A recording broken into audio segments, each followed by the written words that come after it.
What's up guys, Andrew here from Tom Goods Media. On today's episode, we're gonna make one of my most favorite dishes, which is bulalo. It's gonna be super simple, so stay tuned till the end to see how my cholesterol skyrocketed after this meal. I've got here some beautiful beef shanks to make bulalo. Now what makes bulalo so good is that it's just a simple dish.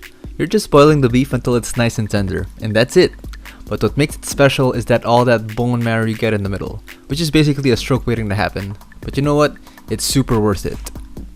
To make bulalo, we will first need some water to boil it on. Now we could just boil it like this and tenderize the beef and call it a day. But of course we're gonna need to flavor the water.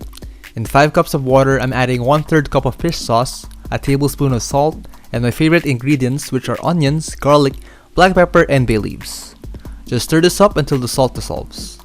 Drop in your beef shanks and cover it with a lid. Let this boil first before gradually lowering the heat.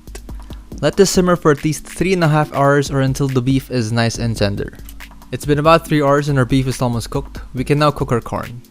Some people boil the corn in with the beef, but I personally don't like the flavor it gives to the soup. That's why I prefer to cook them separately. Now just cook the corn until it's nice and tender. It should take about 30 to 45 minutes depending on how big your corn is.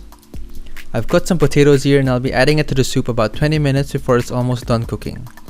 Now that the potatoes are cooked, I remove the beef first before adding the napa cabbage so that I don't break the meat while mixing it into the soup. Just cook the cabbage for about 5 minutes or until it's nice and wilted. Also, don't forget to cut your cooked corn to smaller pieces so that it'll be easier to eat.